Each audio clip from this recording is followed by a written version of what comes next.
All right. What's up, guys? What's up? Going on. All right. So, thanks everyone for joining. But I want to be clear from the start. This live isn't about motivation, it's about responsibility. A lot of people are watching real estate content every day, but very Mm. few actually are building assets. The gap isn't intelligence, the gap is structure. Tonight we're going tonight we're not going to hype you up. We're here to help you think and move differently.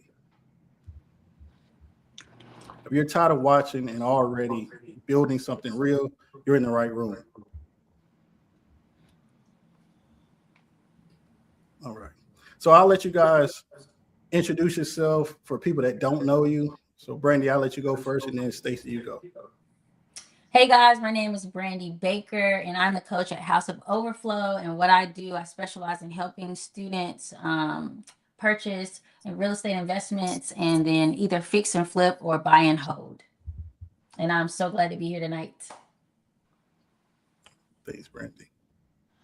What's going on? I'm Stacy Spencer, and I'm a real estate entrepreneur, investor, and construction company owner as well. So I'm just here to give back to the community, provide information, and just open dialogue. It's an honor for the invitation from Dom. So yeah, I am.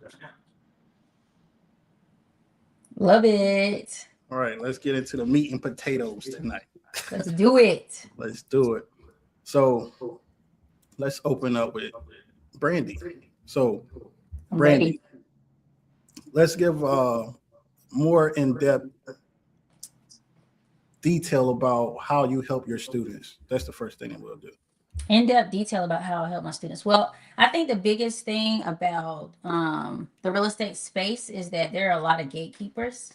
And what I found early on when I was doing flips is that a lot of people would come to me and say, hey, look, I only know like these few pieces of what to do, but nobody wants to really tell me everything that I need to know to be successful in flipping a house. They're like, oh, you just need to get a loan, or oh, you just need to find a deal, or right? And those are all roadblocks if you really do this, because honestly, to find a deal, you need to know strategy. You need to have a system. You need to have software, right? And that's what I do. I teach my students the behind the curtain strategies that people don't like to expose, because they feel like if everyone knows about real estate or flipping, everybody's going to do it and I'm not going to have anything for myself. And it's impossible for, you know, I can't even teach enough people to get, to take real estate away from me making money. It's just, it's not even, and most of the time, even when people learn, they're not always going to act immediately. And everybody can't handle the same capacity. So while I might teach 10 students, that might be 10 houses that year. And there's 5,000 plus houses on the MLS right now. So the reality, the numbers are just so insane when it comes to housing that I just help my students, number one, change their mindset. Number two, get the real steps to flipping, or buying, holding. And then number three, learning how to execute. How do you execute knowledge, right? How do you act on what you learn? So I'm glad that you said mindset, right?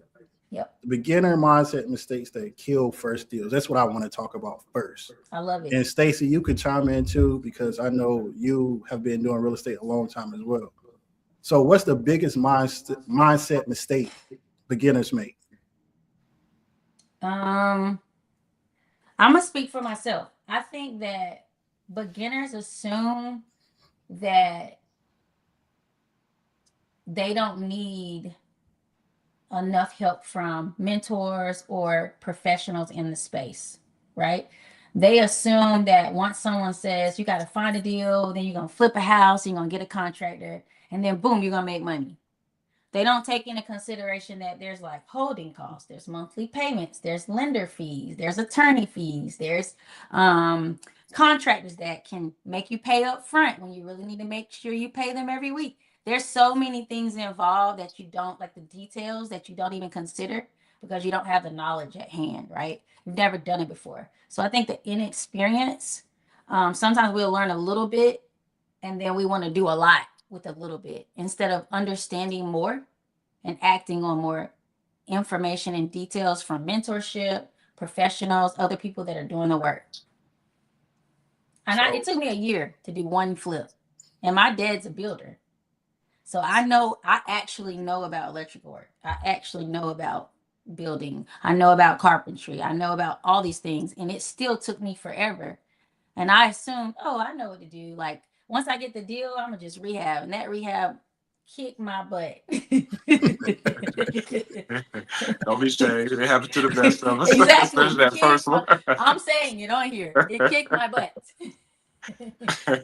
So, Stacy, I know you said on one of our lives, hidden fees. And Brandi, you just spoke a lot about hidden fees and not having a mentor, not having a coach, trying to do it by yourself, just jumping in. So, Stacy, from your perspective, even if it was just your first deal, and I know we've already went through this, what is the biggest mistake that beginners make in real estate from your perspective? I think they watch too much HGTV. You know, that's just the way to sum it up. It's not it's not glamorous. You know, it's you get into it thinking you about to have a photo shoot. It's gonna be glamorous, and you know you're gonna buy this house, and you're gonna make a few phone calls. Everybody's gonna run in, and every contract. You know what I mean? Every contract is gonna be on point, and it's gonna take me a week to do this and a week to do that. And I'm gonna tell them to do this and I'm gonna tell them to do that. And when you go through all of that and it didn't work how you thought it was gonna work, so true. Reality sets in. So true. Reality sets in, and the dollars keep going out the door because there's holding expenses, and the money's not coming in. And then reality hits, and it's oh wow, this is real money I'm playing with. It's not HGTV. Yeah. So I think that's the biggest, is just having a expectation management. I guess that's the word for that. That's so good. So I guess I'll go next. I know I haven't been in real estate like you guys right now, but as far as mindset, I'm like a psychological coach more so than technical. So I train your mind to think a certain way. And breaking things down into shorter increments, it will help anyone to accomplish what they're trying to do on a consistent basis. And I don't see real estate being any different from that. You need a coach, you need tools, and you need the people around you to help you accelerate your growth. So going into homeowner versus investor thinking, what's the difference, Brandi? Homeowner versus investor. I mean, initially everyone thinks the same, right? They're thinking about basics like, I need an agent. I need someone to tell me how to find the houses, where to go. I think an investor, what I've noticed and what I try to steer my students into understanding when it comes to mindset and you're looking at deals is you're not going to live here, right? Like, this is not for you. This is for someone else. You're actually entering the market as a provider of real estate. You're providing a service to someone else in the form of real estate. When you go to the grocery store, they're providing food for you. So now you have to change your mindset. You want to create a product that is for the general public. So there's different styles, different tastes, different ideas, you have to be so broad in how you design, right? Because you can't focus on what you like. Some people love orange and they don't mind living in a property with the orange paint colors on the walls.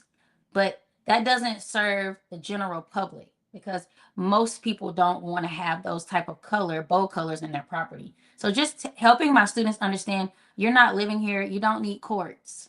The neighborhood doesn't even have courts. You don't live here. You don't need automatic flushing toilets, right? That's super cool, but you don't need that here. You don't even have to have a refrigerator sometimes. You can sell the property without, someone would buy it without a refrigerator? Yes. Yes, they will. They will put a refrigerator in here. They'll be so glad that there's so much other work that's been done that they don't even have to worry about when it comes to the systems of the house, electrical, plumbing, right? They're like, this house is basically new. All I have to do is buy a refrigerator. This is great, right? So I think that's the big thing, just helping them understand when they look at a property, it's not for them to think about living in it. It's for them to consider that they're providing a product for the general public to move into and live in. All right. Thanks, Brandi. So, Stacy, I'm gonna let you answer the same question. What's the difference between homeowner and investor thinking? And I know you started out as a homeowner, and then you grew into an investor and builder. So let's hear from you. You're muted, Stacy. Hold on. There you go. She hit the nail on the head, to be honest. Other than numbers, I think from an investor standpoint versus a homeowner, you really just have to she hit everything else, she nailed it. I'm talking dead on. But the numbers, when it comes to the numbers, is really drilling into what makes sense for an investment versus you like the property. You know, like just is detaching from how you feel about it and digging into the numbers. And if you love the property, everything about the property, but the numbers don't work, well, it's just a bad deal. So it's really just putting emotional attachment. Is purely about the numbers when it comes. Well, you know, there's some other areas, but the number one thing is the numbers. Do the numbers make sense as an investor? So Brandi, I know. Go ahead, Stacy. Sorry. Versus a homeowner, those numbers could be a little bit more flexible. You know, you might go over your budget a little bit when you buy your primary house, or not your budget, but your target. You know, so. Brandi, you're on mute. I was gonna say exactly. You might not mind either because you're gonna live there for 10 years. You'll like live off that extra 5. Like, right? You had an experience for the extra hot tub you put in the backyard for $20,000. Exactly. Exactly. Yeah. And Brandi, you have a financial background, right? Yep. So you help your students when it comes to crunching those numbers, correct? Yes. So let's talk about that a little bit more. So this is like underwriting deals. And I made a lot of even with my financial background. So I'm a finance major, and I was a controller. I've been for like a $60 million company in Greensboro. So I've done a lot of budgeting. I've done a lot of like project management, cost control. I was a cost accountant. So I've done a lot of that spreadsheet work. And so what I teach my students is how to use a spreadsheet so that they can budget, keep the data of like repairs and how much they paid for labor and how much they're spending, all the expenses, even including the fees that people don't keep an eye on, like how many mortgage payments did you make, right? Because it's easy to do big numbers. It's easy to get a calculator out and say it's going to be 250 minus what I'm going to spend minus what I paid. I'm going to make 100. But really, the real estate commission cost, right? The commission fees, and then you bought it and you paid closing costs. You sold it and you paid closing costs. That could be $20,000 right there in fees that you're spending, right? So you thinking you have $100,000 profit, but really you ended up with 45. And you're like, where did the other money go, right? Understanding those numbers, crucial. And I have a special spreadsheet that I use, and it literally, like, my students only have to put 3 numbers into it. And when they put those 3 numbers in, it does the work for them. It tells them, hey, Brandi does not want you to do this deal. Either lower the purchase price or lower the rehab, or you cannot do this deal. Period. Mama said no. Don't do it. Yeah. And you can do it. My students have done it. Some of my students are like, I'm just gonna go for it. And I'm like, perfectly fine. Long as you know that this was outside, I'm saving this spreadsheet. So you know that I said if you go under this number, there's a chance that there's other costs that you may incur. Your contractors might be more expensive than we estimated. Your material costs might cost more. The market may shift and the value may decrease in the property, the sales value. You might think it's going to be 250. You might end up having to sell it for 238.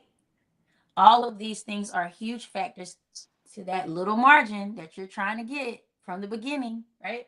And if you keep eating it down, now you made $8,000 in 6 months. Now you're looking at me mad. Don't be mad at me. Stressed. Don't be mad at me. Because I too have made $8,000. So it's okay. I know how you feel, but this is why the margin is higher, because we want to make sure you fall in the 20 to 30 range, right? So it's more it's more valuable for you. I love that. What beginners overthink that doesn't matter yet? That's something that I want to really touch on. Like overthinking can be a problem in any environment. So in the real Absolutely. estate environment, what are some things that beginners overthink that shouldn't even matter right now? Stacy, Brandi, I'm gonna let you take it. yeah. Hey, I'm gonna go straight to design. Like they want to like, oh man, I want to have these colors and I want to have this and Yep. all. And it matters, but not as in the beginning. That's the least thing you should worry about is what kind of flooring you're gonna put in your house. You know, when you're trying to acquire it, I'll say that.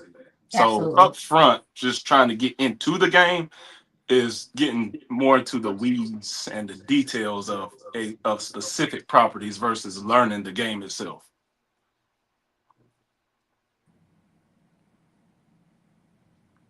I can't hear you. Dom, you're on the mute. Your turn. I'm trying to control the volume here. Sorry. But Brandi, you're up. So let's hear what you got to say about that as well. I think something interesting for me is that um focusing, like, people, I want to take what Stacy said and think about it kind of like reverse. I think because of them focusing on the end product, because they're so excited to get to what color are they going to paint the outside of the house, what color are they going to paint the walls, what appliances are we going to buy, what countertops are we going to buy, right? They forget that they're there to learn from the people that are doing the work, right? Like, it is like when you start a project, that is the time for you to learn everything. You have to go there every week. If somebody is doing framing, you need to see what it looks like for a house to be framed. I can't teach you verbally what a framing is like. You need to be in the property, right? I can't teach you verbally what drywall is like, or the things that a plumber does when he's doing plumbing. Go to the house and ask questions. Why are these pipes here? Why did you use blue? Why did you use red? Why do you have this type of material? What kind of material is this? Right?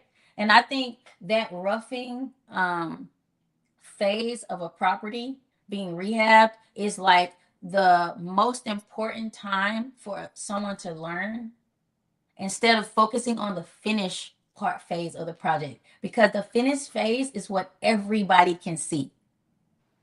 The roughing phase, no one can see that. And when I say roughing, I mean how the pipes are laid in the wall, how the electrical wiring is in the wall. And that's also a critical part of design.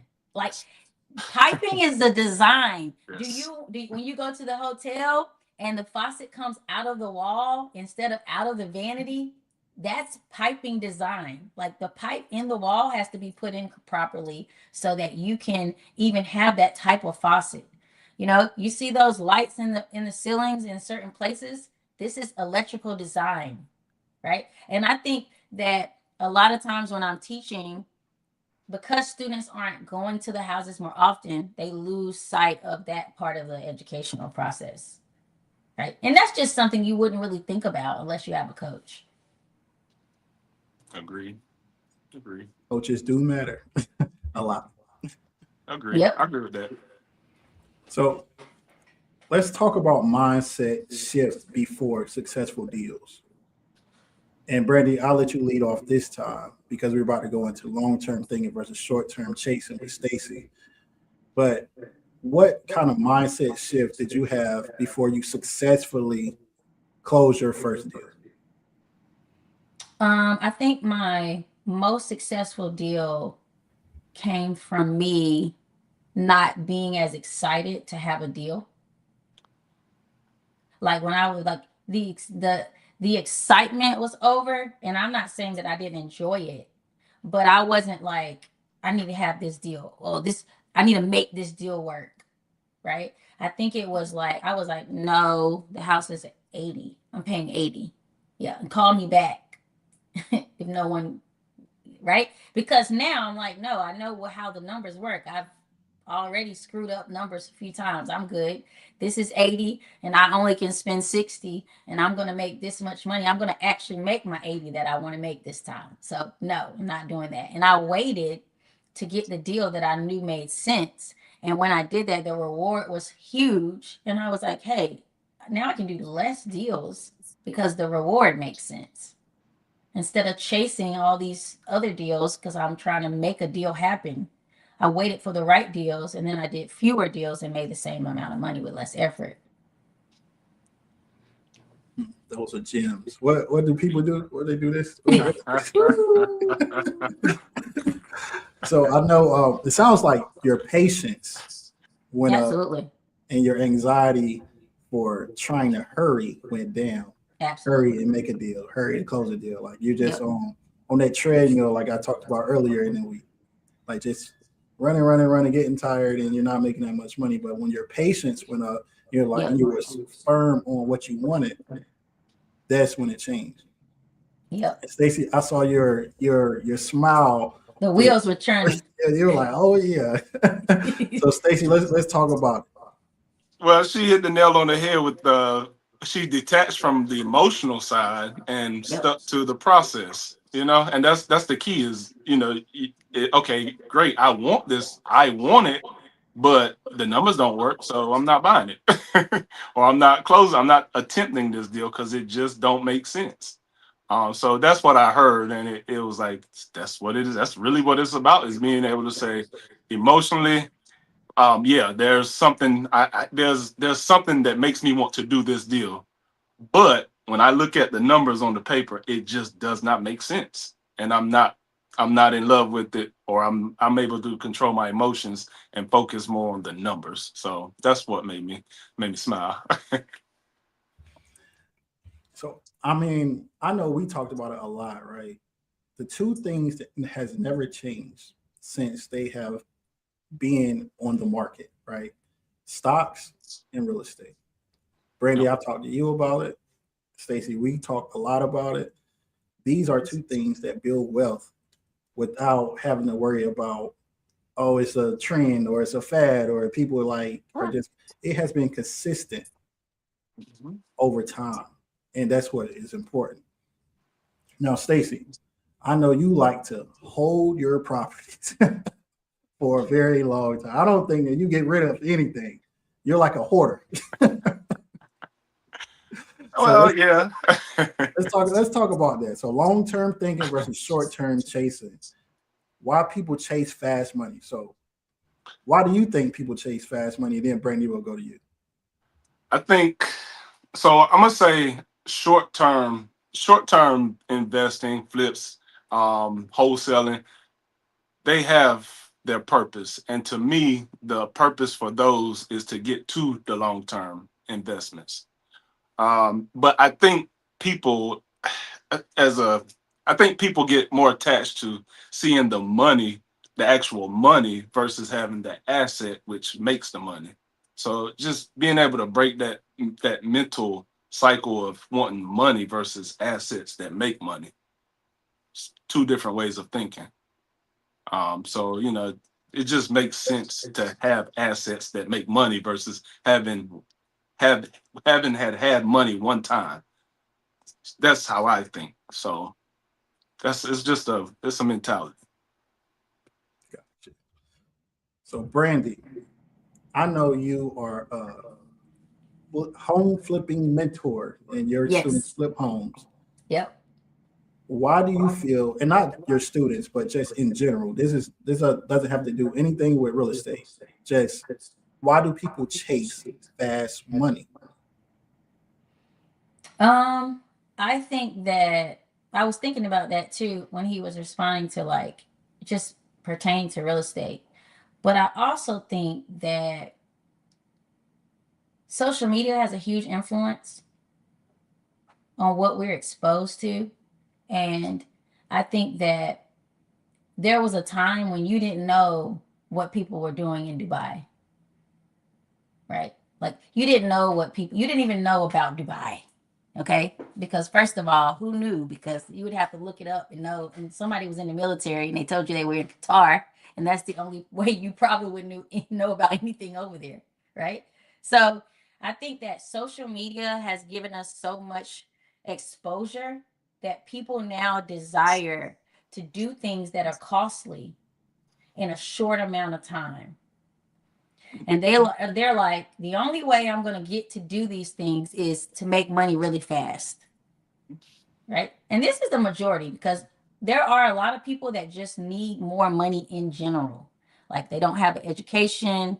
They don't want to go to school. They just want to figure out a trade or something that they can do on the side to make more money as quick as possible, to do basic things, buy a car, buy their, like, get college money, like tuition money for their children, whatever, just basic needs. I think the state of people's financial management, stewardship, discipline requires them to only be able to see short term. Right? Like your tire goes out today, tomorrow, right? I need something for that right now. I don't have something for that. Like there's such an urgency to get more money right now. And it's a crippling way to think. It really is, because like I tell my students this all the time. Everything that requires money also could just require people. So like I might need $500. I might need the actual money. Like I could think of a million ways to get $500, but I also could think of a million people to ask to get $500. And like who I am as a person, I could get $500 in a week, in a day, in a month, in a year, right? 5 minutes. 2 seconds, right? But that's about who you are. And that's about how you see relationships and building relationships, keeping relationships, and sustainability of how you leverage what you give and how much people are willing to give back to you. But that is also a method of trading. Like money is a tool that you trade for something that you want. Knowing people is also a tool of something that you trade for something that you need or want, right? People eat.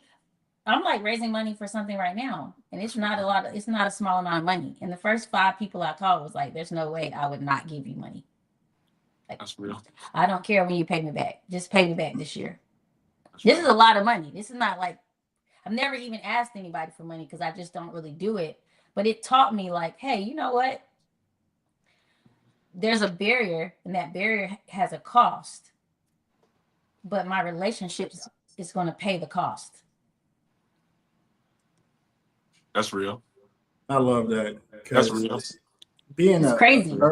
Being a servant leader, and I think that we all are servant leaders. We're either serving the people that we're housing, we're serving the businesses that we're supporting, we're serving someone. And I know Myron Golden says it all the time. Serve people, like help somebody. If you're not helping somebody and you're only thinking about helping yourself, you will never have those relationships. So true. Absolutely.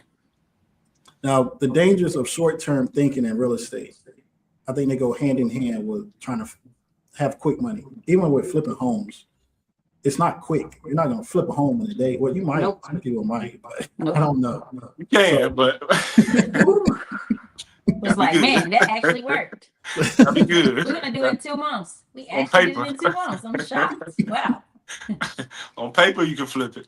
Exactly. So let's talk about dangers of short-term thinking in real estate. So let's go with Stacy this time. Stacy, let's talk about it. What are the dangers of short-term thinking in real estate? Well, the dangers, I would say the biggest danger would be not focusing on the bigger picture. For instance, if you're going into flips or you're going into long-term holds and you're strictly thinking short-term, you're not looking at how things can shift quickly, So just not looking at the bigger picture from start to finish. Again, running the whole scenario out. The cost of material can I'll give you a great one. COVID. When COVID hit, the cost of a 2x4 went from like $3 to 12. If you thinking short term and you went into a project thinking I'm about to get this done fast, I'm gonna get a lot of money real fast, it's gonna happen how I think it's gonna happen, and then you get smacked with a $9 increase on lumber. Yeah, it's not gonna work for you. So you have to have a long term way of thinking and be able to see things beyond just today, tomorrow, 30 days from now. Like your exit strategies have to be long term. If you want to go into the financial side of it, taxes. If you're going into properties thinking short term flipping, not really accounting for, as Brandi said, not accounting for different fees and costs, and you think you made a certain amount, but you didn't factor in your taxes, you have problems. So it's to me, those will be the two biggest. Love it. Brandi. So let's go to you, Brandi. Tell me the question one more time. Dangers of short-term thinking in real estate. Okay, I just want to make sure I answer it. Short-term thinking. I did this for a long time. I did wholesaling for a while, and I now think about all the houses that I sold. I mean, I sold houses for like $30,000. I sold houses for like 50. I mean, imagine having houses that you sold for like 50,000 that are worth like 150 right now. I mean, I probably sold more than 200 and something houses, and it's just like that's a lot of if I would have just kept 50 of them, right? Where would I be further now? Just in appreciation. Not even, and I'm thinking about just like I have a small rental portfolio now, and I see how quick that appreciation and equity is just in these few houses. And I can't imagine where I would be if I would have thought long term, like, hey, what if I had 100 in 5 years? Well, what if I had 75 of these in the next 3 years? Where would that put me financially? And net worth is something I didn't even think about until 2023. Like, really sit down and say, what is my net worth now, and where do I want it to be? Can I circle back on that? Yeah. Do it. So what gave me my mindset early on was speaking to a lot of people who had that exact same answer when I would ask them some of their regrets in real estate. And they would always say, I wish I had held more.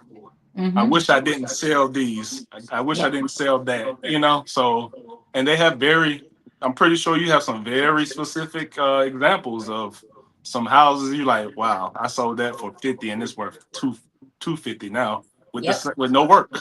Yep. So yeah, that was a good one. I like that. I like that you touched on that. You gotta tell them. Gotta let them know. Keep the houses. So can I double back on that? I'm gonna give you another because that kind of triggered something that is real prevalent right now.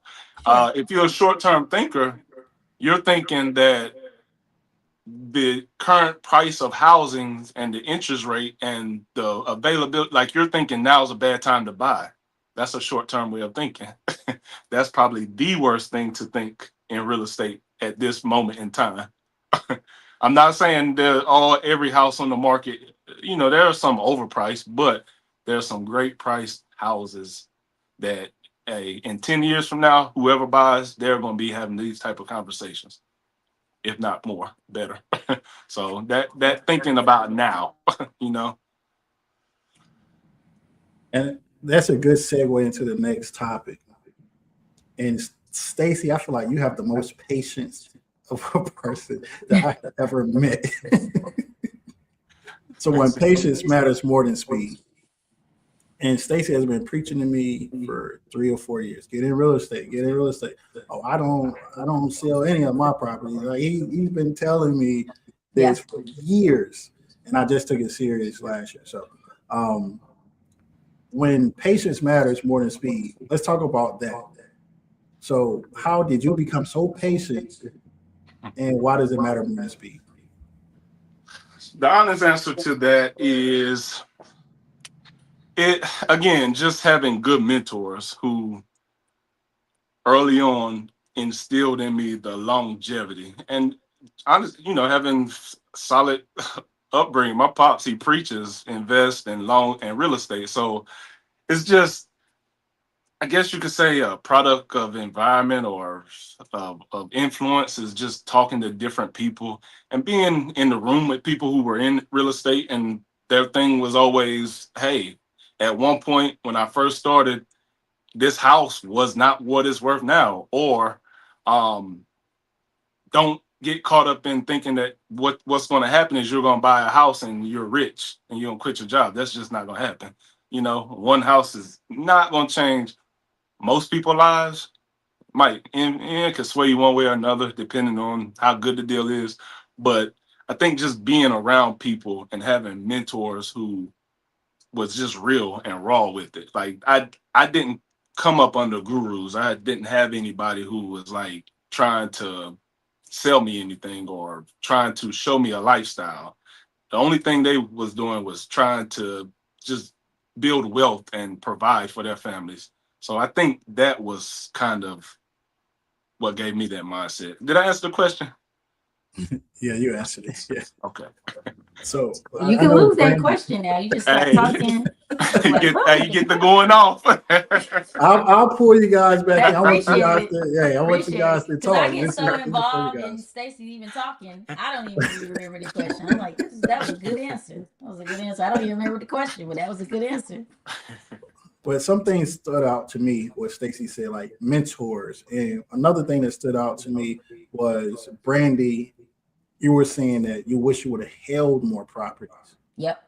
But that came from you being in real estate so long and seeing how it changes and knowing what you know now.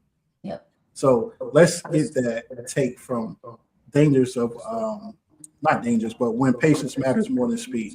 So how did you become so patient? Just like you were talking about with your first big deal. Yeah. How did that happen? I think something happens to you when you reach a certain point in your bank account.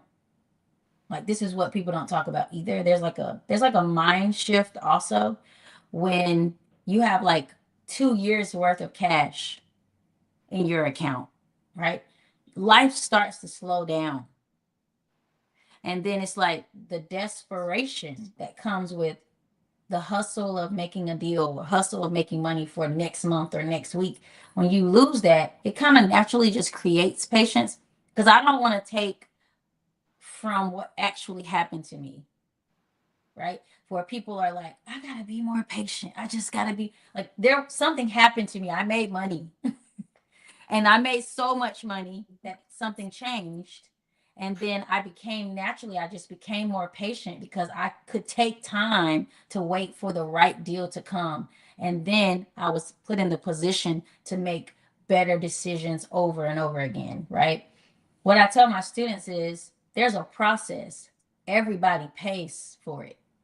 Like, coach or not, we all have to learn ourselves. And we all have things that we're going to learn through the process. I could tell you 1,000 times, don't do this, don't do that. And then you're going to forget some of the things I say, and you're going to go and do it and be like, dang, she told me not to do that. I forgot she told me to do this, right? Yeah, I love that. From survive to thrive. Yes, that's exactly what it is. From survival to thriving. So I think that is what helped me be more patient. And I think if we could just take time, just going through the process and allowing our financial situation to get better, it will give us the opportunity to rest in knowing like how to seeing where the better opportunities are, seeing where the direction that we should go is even available to us, because we're so used to surviving that we're used to these are the ways to survive. And when you stop surviving, you're like, man, I didn't even see that door over there. I've never even talked to anybody at the grocery store, right? And then you're like, now I'm talking to people at the grocery store. Like, what are you doing today? How are you? Right?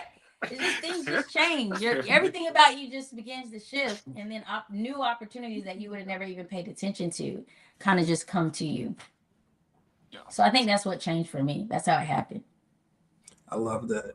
And Confidence. Yeah. Confidence is, hey, when you can walk away from a deal, you got confidence. You have confidence. Okay, well, I'm not gonna get There'll that. be another one. There'll be another. And people see that. You get People real see bold. You be like, I don't even care. that. now I want to talk about investors versus spectators. I know it's a lot of people that Mm. say they're going to do things but never do. I was one of them. I just said it. Like Stacey has been preaching to me for years, and I was like, I'm making money doing this. Yeah. But it Some always real estate. filters. Yeah. And what happened was taxes. I got hit with taxes, and if I would have invested in real estate, it wouldn't have been so much of a heavy hit. It felt like I Mm-hmm. got knocked out. And he was telling me, like, you invest in real estate, like stocks and real estate. Now I'm heavy into stocks and real estate because I don't want to have that bill fronted again. For sure. And that's what I want to talk about. Investors versus spectators, the mindset. So how do you change your mind from a spectator to becoming an investor? Either of you can go. Let me go. Yeah, Go, ahead. Stace. Off top, off top of my head, I'm one of them people. I believe that, and my pops tell me this all the time. Don't talk about it. Do it. Let me know when you do it. When you start doing it. So I guess the biggest thing for me is to verbalize things. After you verbalize them, find somebody to hold you accountable. A lot of times it's just finding that accountability person who's going to push you and help you go in the right direction. A spectator, a lot of people talk about it. I think the lack of knowledge, like there's a knowledge gap, um, on top of financial gap. That's a reality. Let's don't act like everybody has the financial means. But I think once you close that knowledge gap and you have the confidence, which Brandi kind of spoke on, we go from survive to thrive. Uh, you build some confidence. You build confidence, and once you have the confidence, you're more likely to make that move. But the key is doing the work on a day to day, being consistent in the work. A lot of people don't. They want the end product, but it's that consistency. It's those small wins. It's that waking up early enough to actually get ahead of your 9 to 5. Because let's rewind this tape. When I first invested in my investment property, I had a 9 to 5. I still had a W-2. I still punched the clock. I was still going into the office, and eventually it became work from home. But up front, I was still going into the office.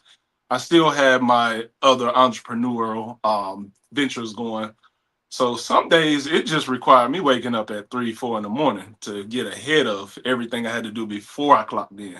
So I think a lot of spectators lack the discipline to do those little things to finally be able to get into real estate. And again, once you do those little things, repairing your credit, putting having discipline enough to save some money.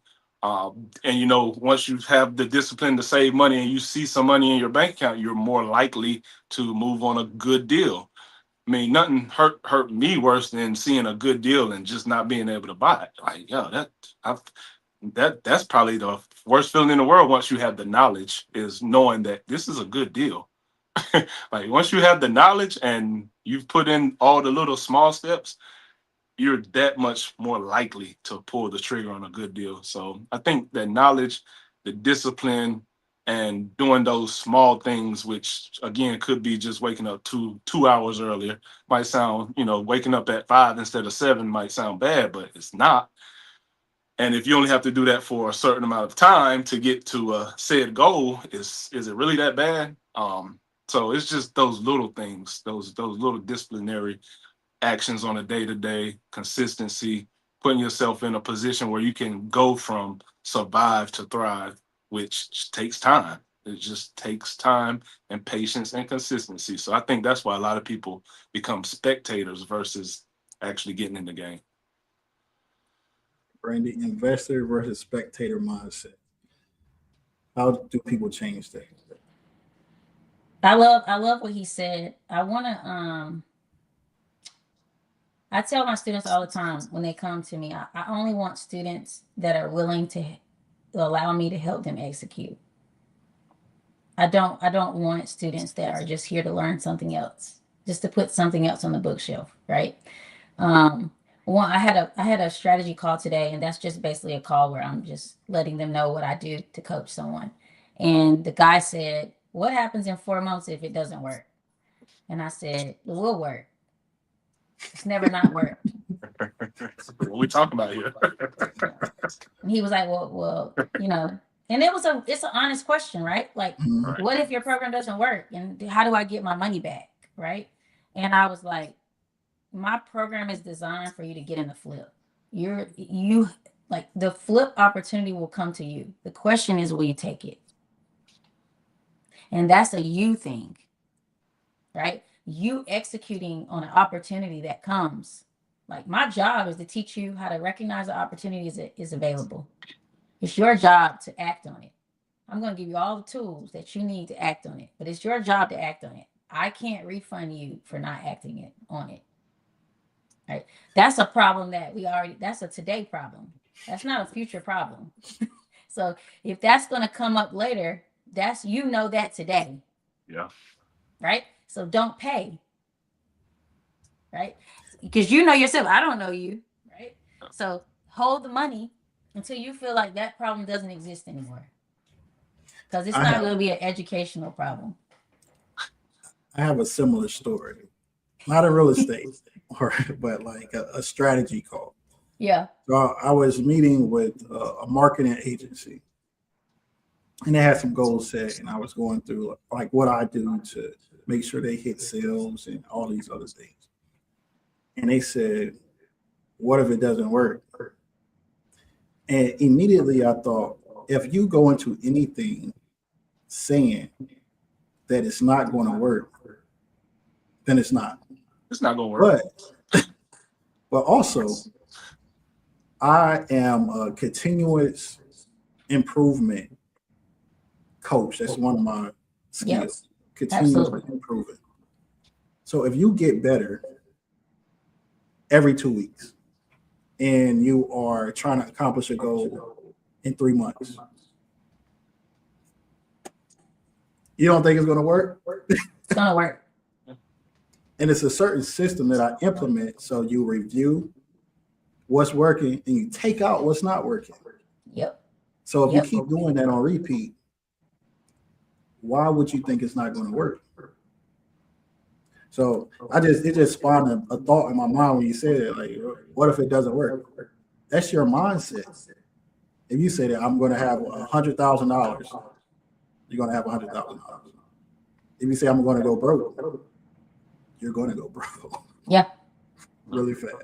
Yeah, because you're drawn to the fear, right? Or you're drawn to the achievement or the success of what you are speaking, right? You're going to be drawn to whatever the words that you speak, right? Something else I wanted to say that I think is worth mentioning. I think that I always like to, because everybody's different, everybody's environment is different, their circumstances are different. And I know that like everybody doesn't grow up the same, they don't have the same parents or whatever. But what I think is common between Stacy and I is that, and maybe you too, Domonique, but I heard Stacy speak about his dad and what his dad instilled. And this is what my dad instilled, right? And so I'm listening to him say the things that his dad told him and how his dad was like, you have to invest and you have to get real estate, you have to do these things. I mean, I bought a wholesaling program when I was 19, and I didn't start doing wholesale until 5 years ago.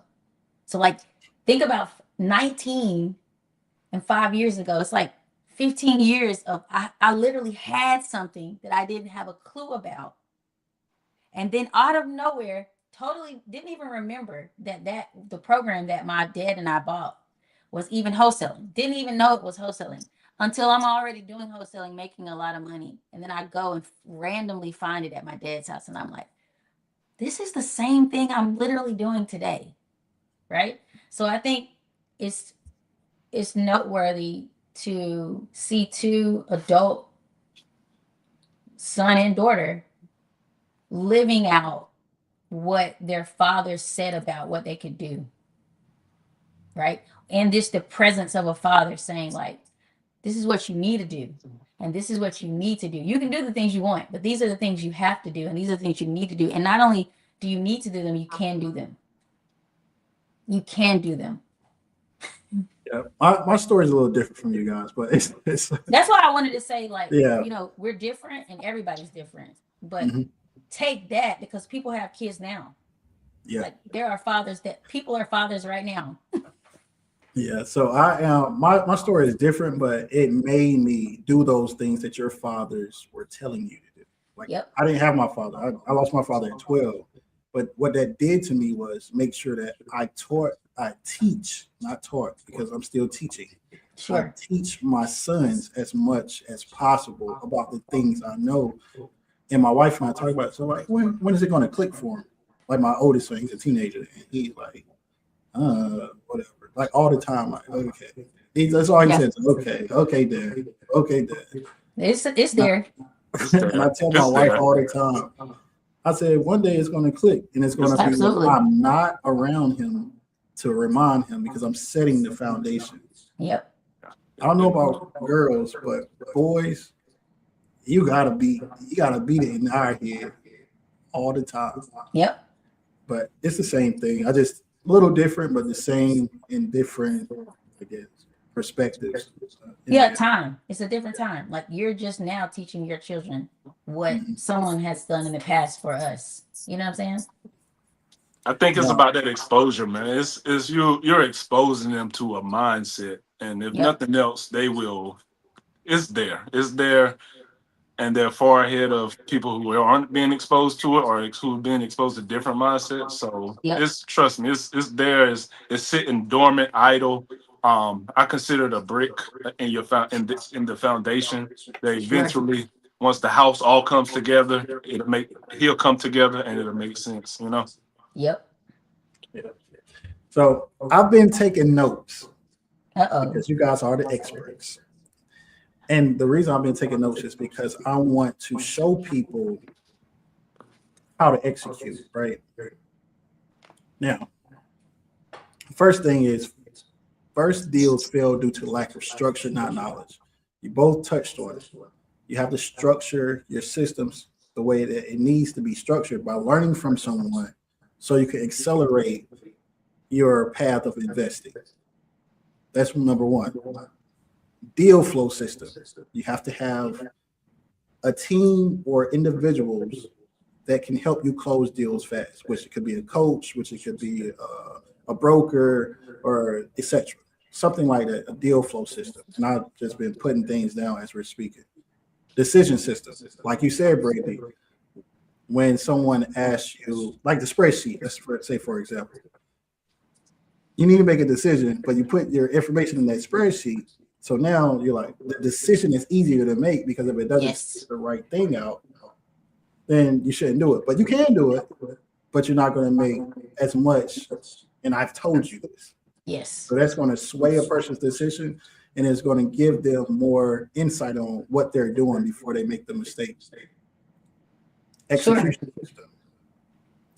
That's something that I really thrive in. Like I said, continuous improvement and always executing. Iterative approach to doing real estate or any business. You have to have these reviews on an improvement system, not just the execution. Whether it's the fees, how much did you pay for your first deal, what fees were involved, all these things that you have to have, which you guys are knowledgeable on, will help someone when it comes to getting into real estate. And now I'm gonna stop there, because this was about you guys and making sure that you guys taught as much as possible for the audience, but that's what I took away in how my brain thinks.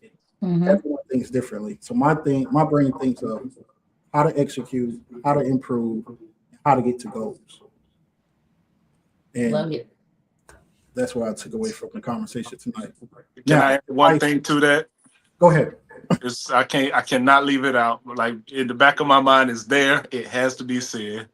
It's all in who you know. If you can make a phone call and you have someone who can refer you a plumber who has been vetted through them, Yep. you're gonna save yourself a lot of money.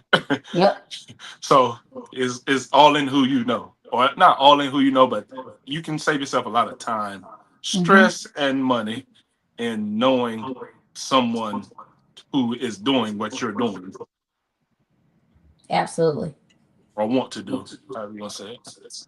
And that's a great segue. I'm glad you said that because the next thing I want to do is give advice to people stuck watching content. Because people like to just watch YouTube videos, HGTV, whatever the case may be. They just watch, and never do. Even though they say, I'll do it tomorrow, I'll do it next week, or I'll reach out to someone, Yeah. but they never do it. So, what advice can you guys give people that just are stuck watching content?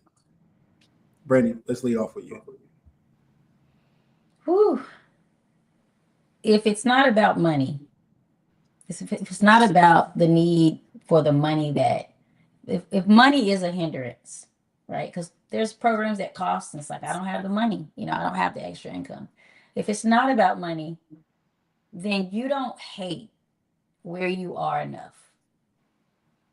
Like when I get sick of a season, then I do something to change it. And I think people don't see discomfort as an opportunity to elevate. They would rather talk about their comfort. What does that mean? You're in a place that you don't want to be, but it's comfortable, but you would rather just talk about how you don't want to be there. Right? You just want to talk about the discomfort, but you don't want to do anything to change it. Man, you have to start doing little things. I tell people all the time, if you can't drink water, people hate drinking water. Basic water. Just drink what your body is made of water. It's like if you can't put Coke down, tea, lemonade, and just drink water. Start there. Just say, you know what I'm gonna do today? I'm gonna drink 2 bottles of water. I hate drinking water. I can't stand water. And you know what's gonna happen to your mind? Your mind is gonna say, even though I don't like this, I'm gonna do it anyway. And every time you do those type of habits, the good habits, you'll be able to make the decisions to stop watching content on the internet and do something about it. Because these are your daily things that you can't overcome. And if you can't overcome these daily things that will change your life, then why would you do anything else that will change your life? So that's a slogan: drink water, get in real estate. Boom. All right, Stacy, let's go to you next. I would say the best thing to do is figure out that mental block. Like figure out what is it? Like what is the one thing or what are the things that are stopping me from making this move? Identify those. And once you identify those, just work at trying to move those barriers out of your way. If it's a knowledge gap, stop watching the content and start talking to actual people who have the information versus Exactly. you online. It's only so much you're gonna get from clips and shorts and YouTube. You can get a lot, but it's different when you talk to someone who says, yeah, over on XYZ street, I did this. These are the things I ran into with the city. These are the contractors that I've used. This is, just they're able to get past the bigger picture and down into the details. So it's just identifying why am I so drawn to the content and versus the actual action itself.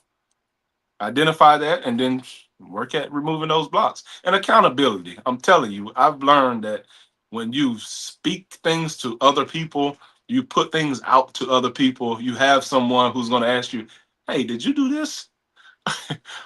It makes you want to move a little bit. It motivates, if you're the type to do something in the first place, it'll motivate you to actually act on it versus just talk about it and look at it online. So accountability and identifying, find someone, and I'm not trying to pitch anything. I'm just saying that accountability person may be your best friend who, that's it may be your husband, your wife, it could be anybody, but find someone who you can express your goals in real estate with and have them hold you accountable. Identify the roadblocks or the mental blocks as to why you don't pull the trigger on investing. Remove those mental barriers. So I think that's the best way to get past scrolling content all the time. And it's addictive because I'll be honest, I do it myself. I'm in the game. I'll sit and watch bulldozers and heavy equipment all Tearing stuff day. down. Yep. All day. Tear it down, clean it up. Yeah, I'll sit and watch people reframe, and I'll watch different ways to do this and that. And then I'll say to myself, let me actually do what I need to be doing instead of watching everybody else doing what they're doing. Yep. So Yep. that mental barrier. And for me, the mental barrier is sometimes just put it on do not disturb. So when I pick it up to reply to a text message, I don't start scrolling, and an hour later I'm still scrolling. So that's one of my mental barriers. My phone has it on do not disturb, so I don't even want to pick it up and start scrolling. So Yeah. I actually have all of my social media on my work phone. And so my personal phone has no social media. So like I leave my work phone, away. And so even when I wake up in the morning, there's like no social media to even go to. So it like cut out like spending time going to social media in the morning or in the evening or when I'm talking to like family or stuff and I don't get distracted talking on speaker. And then now I'm scrolling while I'm talking and they're like, did you hear what I said? Nope, didn't hear what you said because I was on Instagram, right? So now I'm like more attentive, right? Even when I'm having like important conversations with people. So I think that's huge. I think I think accountability too is a huge one. I mean, who do you listen to? Who is the person that influences you? Like, who is that person? Right? And do you want what they have? Do you want the life they have? Do you want the things they have? Or should you realign your life to focus on being accountable to someone that you actually want the results that they've been able to produce and you can see, you know? So I think every single human being should be accountable to someone. So I guess what I could say is it's a few key things that I would say to do to go from consuming content to taking action. Mm-hmm. One, and I'll go through a day. Pray. Yep. Get up in the morning, pray. 2, go to the gym. And I'm going to tell you why. I named those 2 things. When you pray and you read the Bible before you get your day started, you have a clearer way of thinking. When you go to the gym every day that you say you're going to go, you build that discipline to do things that you don't want to do. Yep. And then I'm going to go to the third thing. Get into this Skool community. Yes. Because Period. it has all of those things in it. We have Bible study, we have workouts, we have systems, and we have people in place to help you. And the best thing about it is it's free. So when you join the Skool community, it's free to join, and then you'll have access to Brandi Skool community. You have access to Stacy. You have access to me and a whole bunch of others that can hold you accountable, and you can follow this structure to making your life better.